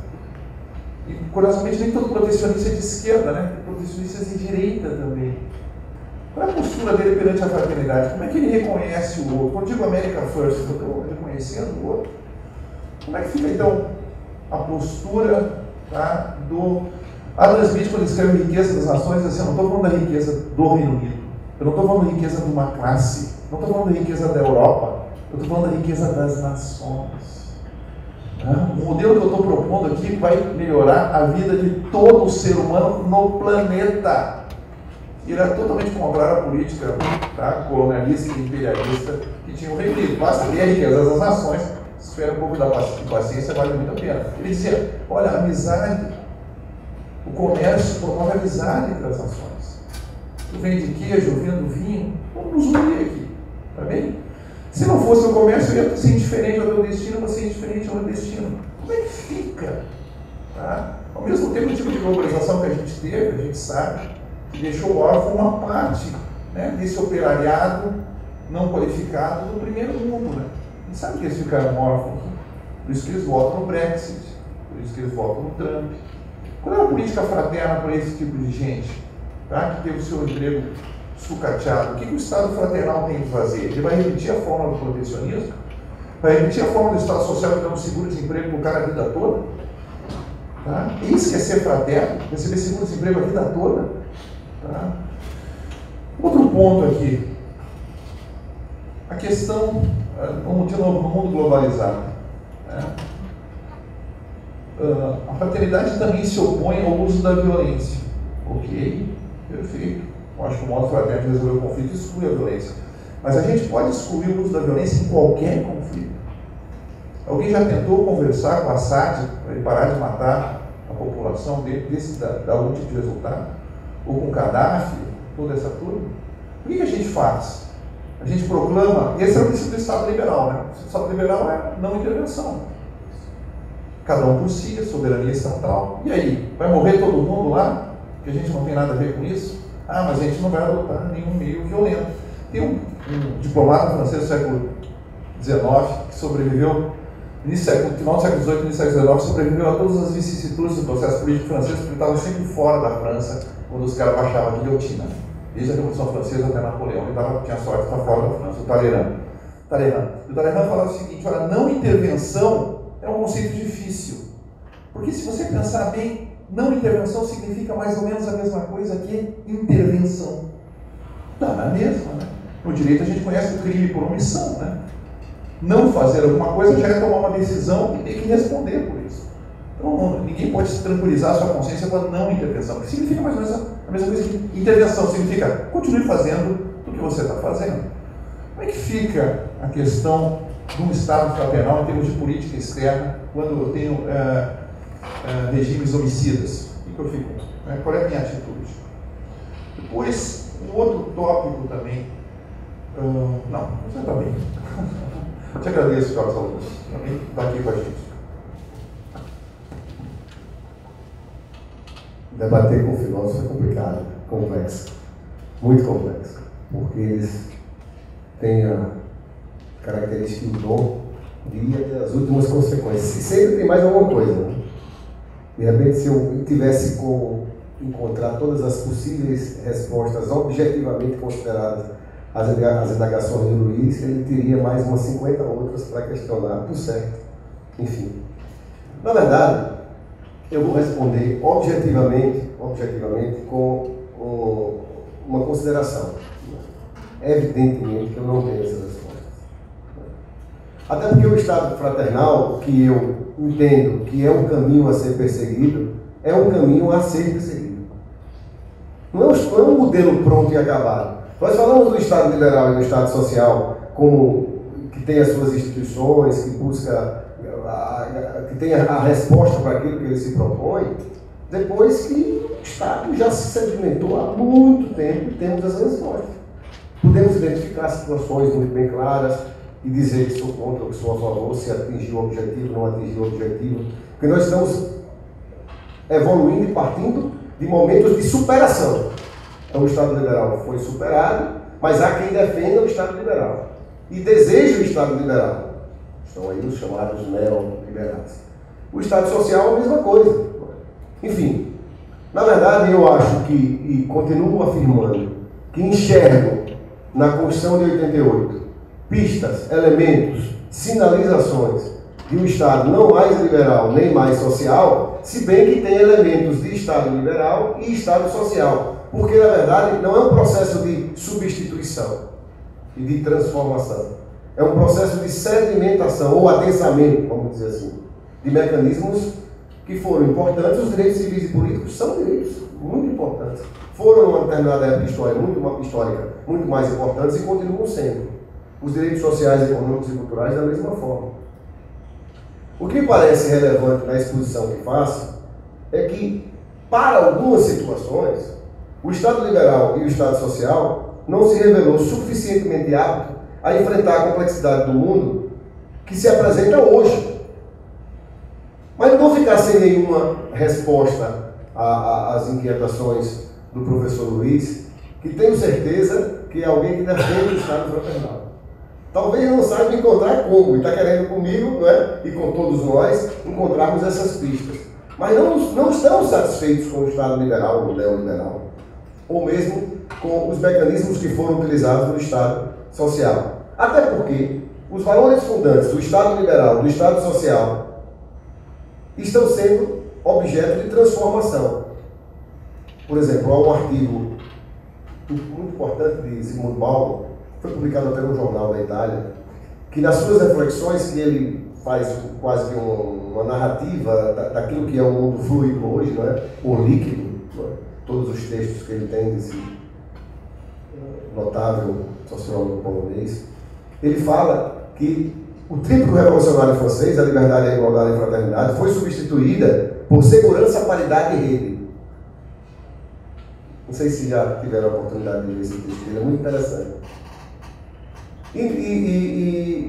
Na verdade, Veja, a complexidade do mundo moderno fez com que se transformasse até o projeto ambicioso da modernidade que não foi atingido. Então não é mais liberdade, igualdade e fraternidade. É segurança, qualidade e rede. Mas a que custo? Analisemos friamente isso. Então, na verdade, eu faço muito mais um diagnóstico do mundo atual e percebo sinais e elementos de transformação necessária, avanço, superação, e encontro na Constituição de 88 pistas e elementos de um Estado fraternal. Vou dar um exemplo concreto, para não ficar só aí rolando, né? Veja, no artigo 170 da Constituição, da Ordem Econômica. Quando foi que o Estado brasileiro, constitucionalmente falando, se preocupou em estabelecer um modelo de ordem econômica, onde apresentasse mecanismo de contenção daquilo que era danoso a partir de um Estado liberal de direito? Por exemplo, capitalismo. Capitalismo que é demonizado. Inclusive, quando alguém apresenta uma proposta de humanizar o capitalismo, se diz que é uma contradição em termos. É impossível. O capitalismo se reinventa, não tem como ser humanizado, ele está sempre no processo de destruição daquilo que está ao seu lado e que vai de encontro a ele. Então não tem como conviver com ele. Mas do ponto de vista normativo, a Constituição deu uma pista. Então a Constituição fala em propriedade privada, que é um elemento capitalista. Mas fala em função social da propriedade. A propriedade só é garantida quando, desde que atingida a função social. A Constituição fala em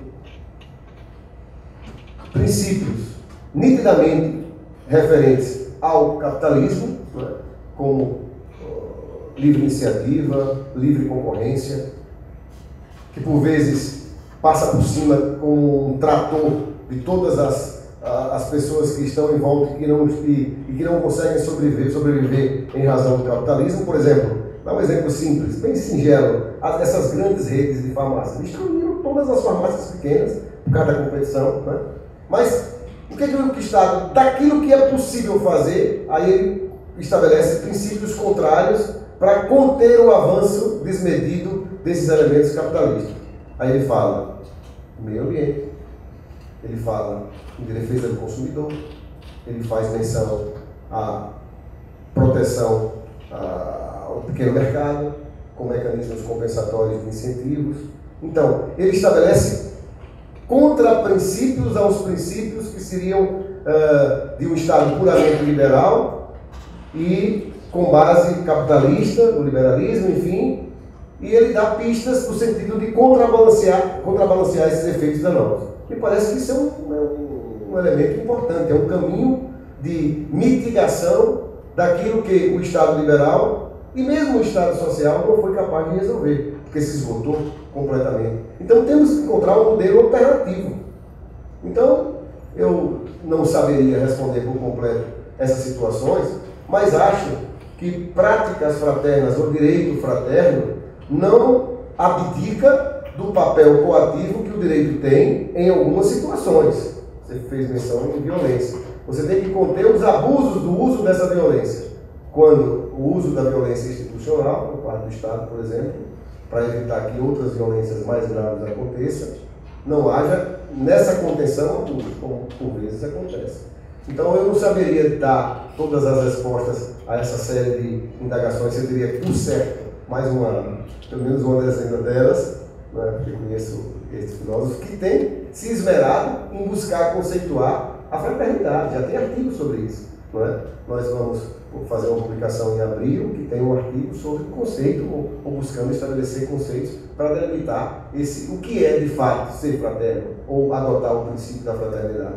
Também não podemos partir de uma perspectiva ingênua que ser fraterno é estabelecer uma prática de aceitar tudo que vem do outro, inclusive aquilo que se apresenta de forma negativa. Não pode ser assim, porque se fosse assim não tinha como estabelecer um direito penal fraterno. E há estudos, por exemplo, há um juiz português chamado Pedro Vaz Pato, que está aprofundando estudos do ponto de vista de encontrar elementos de um direito penal fraterno. A justiça restaurativa não se confunde exclusivamente com o abolicionismo penal. Não é? Então, são segmentos que a gente precisa compreender. Não saberia dizer, insisto, as respostas, como fazer isso, mas acho que há elementos para se pesquisar e se percorrer nesse sentido. Dei aqui algumas pistas só mostrando a partir do direito constitucional, não é? Como exemplo, o artigo 170 da Constituição e todos os princípios da ordem econômica. Não só o capital, mas o trabalho.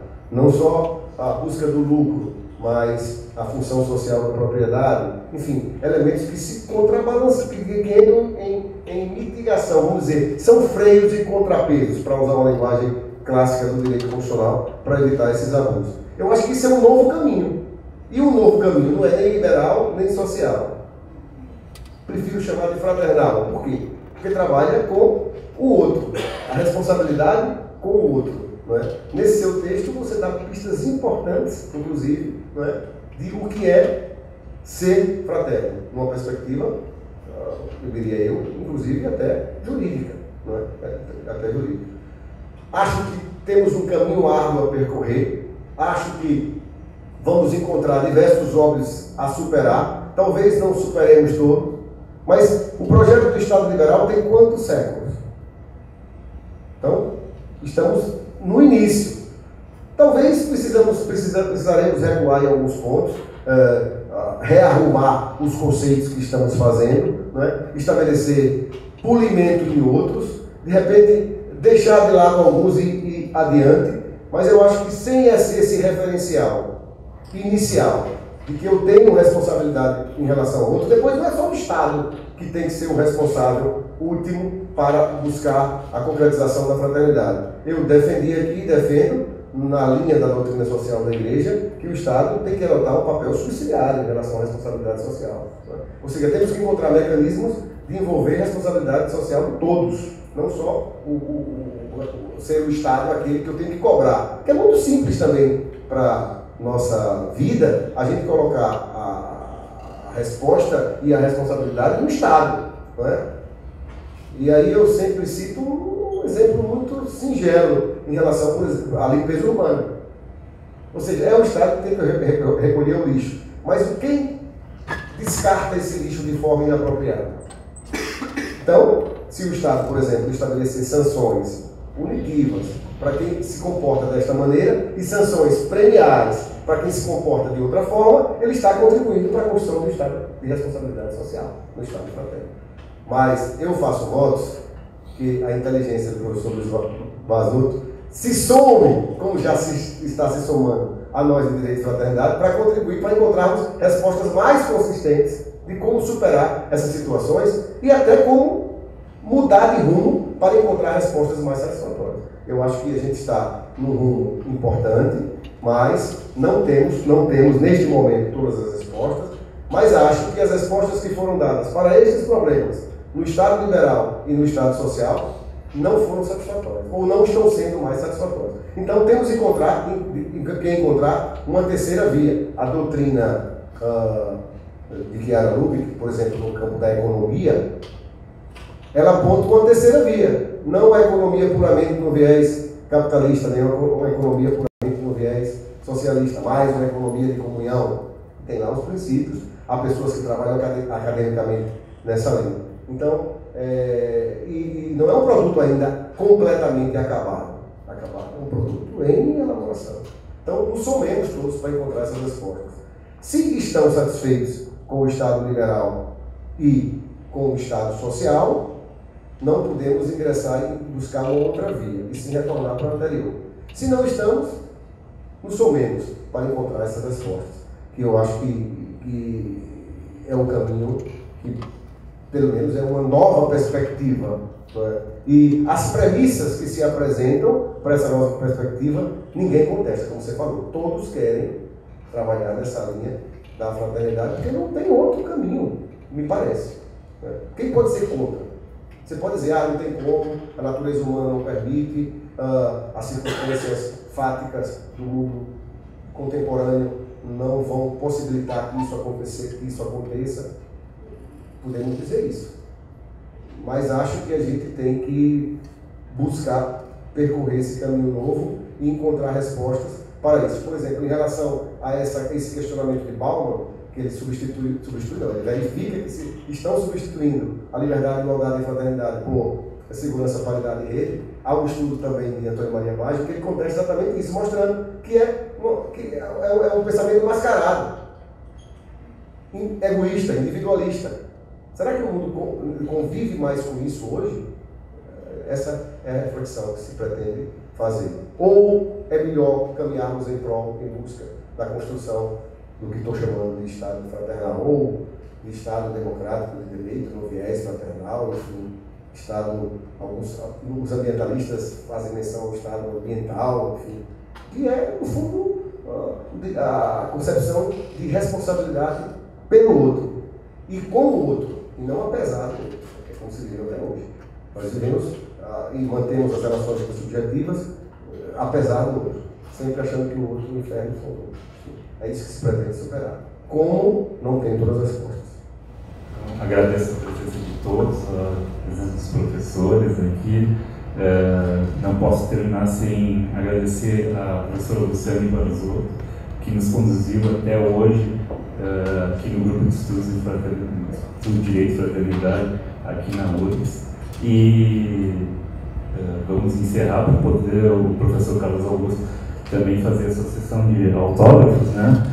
E não sei, professor Luciano, a gente já pode convidar quem quiser para a nossa próxima reunião de Direito e Fraternidade, aqui provavelmente aqui na URGS, em local ainda a ser verificado. Já podemos, então já temos a data. Primeiro sábado de abril, então, nesse mesmo horário, às 10 horas, aí com a possibilidade de todo mundo que estiver presente poder falar também, né? Que hoje aqui a gente já está próximo do meio-dia e não tivemos essa oportunidade de indagações. Também não era a nossa perspectiva para hoje. Queríamos ouvir, contar com a presença do professor que vem nos entregar todo o seu estudo até então, né? Então, convidando, qual é a data? Hoje? 7 de abril, então, sala 9, às 10 horas. Convido todos, é o Grupo de Estudo de Direito e Fraternidade, mas todas as pessoas de outras áreas de interesse e conhecimento também estão convidadas a participar, a conhecer os estudos que a gente tem feito. E também, né, a gente pode antecipar que o Grupo de Direito e Fraternidade aqui da URGS já lançou um livro sobre o tema e está por lançar um segundo livro que está quase concluído, né, em fase de edição, apenas gráficas e autorizações para publicação. E vamos também fazer esse lançamento desse nosso livro. Fale! Vocês também podem verificar também, acho que essa nossa palestra de hoje vai estar disponível na internet, a gente vai publicar. E tem uma página no Facebook do Grupo de Direito e Fraternidade que todo mundo pode acessar e lá também vai poder rever o que a gente conversou aqui hoje. Então sim, o Carlos Augusto pediu para dar uma palavra final. Eu agradeço muito a presença de vocês, de todos aqui, a presença dos professores. E peço desculpa, fiquei meio embargado ali no final da exposição, porque posso dizer que eu sou aluno da URGS aqui e me emocionou quando vi a foto de que era aluno aqui no Salão de Atos. Uma pessoa inspiradora, né? Então é isso. Muito obrigado. Eu vou deixar a palavra para vocês terminar. Na verdade, eu queria agradecer, agradecer de coração. É a primeira vez que eu estou aqui nessa instituição.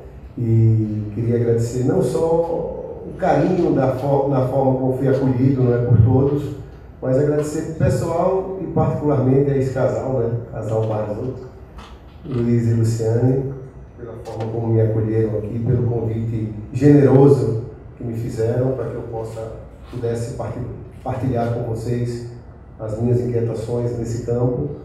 E conto uma pequeníssima história porque eu entrei neste caminho. Eu estou já no fim da carreira do Ministério Público. No final do ano eu completo todos os meus requisitos e como não teve reforma da Previdência, eu vou poder me aposentar. Mas eu digo isso porque eu fiz o mestrado há muitos anos. Logo depois que eu saí da na graduação, fui fazer um mestrado e me aperfeiçoei em direito constitucional, e inclusive escrevi sobre o Instituto Novo, que foi o meu primeiro livro sobre mandado de injunção, na época muito contestado. Depois, aquilo que a gente escreveu lá atrás, o Supremo resolveu, depois de muitos anos, adotar, enfim, e a gente fica contente também por isso, não é? Que deu uma contribuição, mínima que fosse, mas uma contribuição acadêmica para o aperfeiçoamento das instituições e na garantia de direitos que eram inviabilizados por falta de regulamentação legislativa. E aí entrei no Ministério Público, achando e entendendo que o Ministério Público era um campo importante para você contribuir também para a transformação social, e de fato é. Mas do ponto de vista acadêmico, me casei, tive meus filhos, enfim, do ponto de vista acadêmico, não tinha mais como assim, me afastar para fazer uma pesquisa mais de fôlego, como uma pesquisa de doutorado, por exemplo, que eu gostaria de fazer. Não tinha como, porque tinha que pedir licença, ir para morar fora de casa sem a família, eu não gostaria, porque para minha família é um objetivo muito mais relevante do que trabalho, do que, enfim, é aquilo que eu vou construir, contribuindo para a humanidade com a minha família, e não queria fazer essa opção. Por acaso, eu pude ter a oportunidade de fazer o doutorado. E só fui fazer o doutorado nessa perspectiva, de dar um contributo, não para a minha vaidade pessoal, por simplesmente de ostentar um título de doutor e poder transitar na academia com aquele título sem resistências. Sem resistências. E aí, interessante que neste mesmo ano que aparecia o exame de seleção para ser feito, e eu fiz o exame de seleção, minha esposa foi acometida de uma doença muito grave, um câncer, e eu não entendia bem como é que eu poderia fazer esse doutorado, viajando semanalmente para São Paulo para assistir às aulas, porque eu não ia me afastar, porque eu optei pela família, então eu ia semanalmente, na quinta de noite, assistir a aula sexta e voltava no sábado.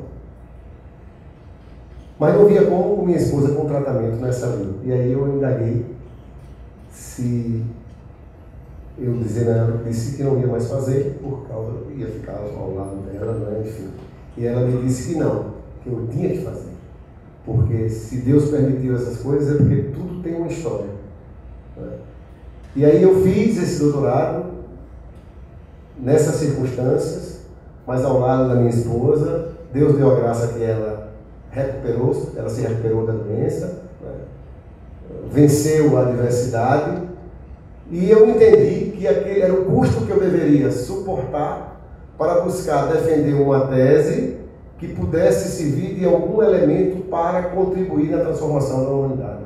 Então, na verdade, eu sempre digo, essa minha proposta, não é? E essa minha cruzada no sentido positivo é muito mais uma razão de viver do que um meio de vida.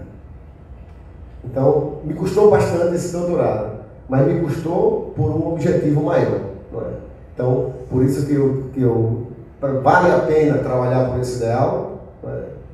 Cuja inspiradora emocionou aqui quando me referi ao Paulo, vale a pena, porque eu consegui fazer esse doutorado sem me afastar do trabalho, e juntamente com minha esposa, nessa circunstância, nós estivemos juntos, inclusive um período, ela teve que estar lá para fazer o tratamento, mas como se a gente tivesse construído profundamente um projeto de vida, mesmo diante das adversidades que sinalizavam humanamente no sentido que eu não devia fazer. Né? Então, por isso que eu estou nesse caminho, buscando difundir esse ideal que tem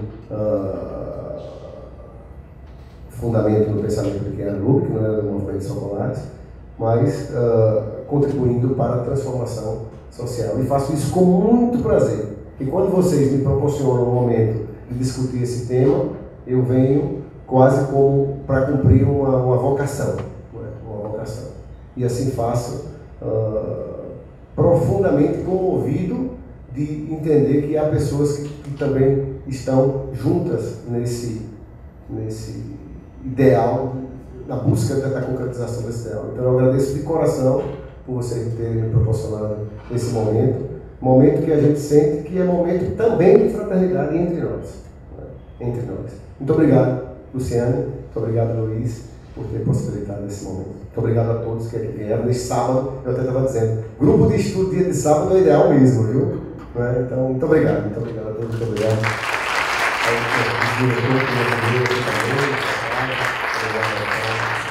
Muito obrigado.